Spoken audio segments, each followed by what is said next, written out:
உங்களோட next plan என்ன? அடுத்து என்ன மூவில கமிட் ஆயிருக்கீங்க? உங்க எந்த மாதிரி ஒரு ஆக்டிங்ல நாங்க உங்களை பார்க்கலாம்? இப்போதான் நான் ஒரு மூவி வந்து காமெடி பண்ணிட்டு வரேன். ஏன்னா முக்கவாசி இந்த கிளிஸ்டின் போட்ட தாய் அம்மா ரோல் இதுதான் நிறைய வந்துட்டு இருந்தது. But it's for change. இப்போ கலாரஞ்சனி அக்கா ரொம்ப ஹெல்ப் பண்ணாங்க. அவங்க ஃபேமிலியே நீங்க பாத்தீங்கன்னா கல்பனாக்கா, ஊர்வஷி, கலாரஞ்சனி எல்லாமே இந்த காமெடியில் எக்ஸ்பர்ட்ஸ். ஸோ அவங்க காம்பினேஷன்லாம் ஒர்க் பண்ணிட்டு வந்தது உண்மையிலேயே ஐ என்ஜாய் டூயிங் இட். ஆனால் I like to do a role like a வில்லி.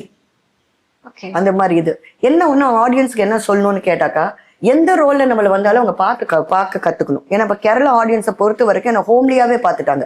கொஞ்சம் சேஞ்சா நான் மாடர்னா பண்ணா அது டோன்ட் லைக். தனத்துல அந்த பாவப்பட்ட இமேஜ்னு நமக்கு ஒரு டிஃபரன்ஸ் செஞ்சு காட்டணும்ல. அதாவது வந்து நீங்க சொன்ன மாதிரி எல்லாமே உங்க கோபம் every thing you have to show in your acting. இப்போ நம்ம ரம்யா கிருஷ்ணா படையப்பால என்ன மாதிரி ஒரு கேரக்டர், ரைட்? இப்போ பாகுபலியில் என்ன மாதிரி வராங்க ரம்யா கிருஷ்ணன், பார்க்க ஒரு பவர்ஃபுல்லான கேரக்டர், நமக்கும் செய்யணும்னு ஆசையா இருக்கு. பட் இவங்க பிராண்ட் பண்ணி டோட்டலி இந்த ஃபேமிலி ஹோம்லின்னு அப்படி தள்ளி விட்டாங்க. ஸோ இந்த மாதிரி இது கொஞ்சம் பண்ண they also should learn to support. ஒரு நடிகை என்னை பிடிக்கணும்னு நடிக்க விடணும்.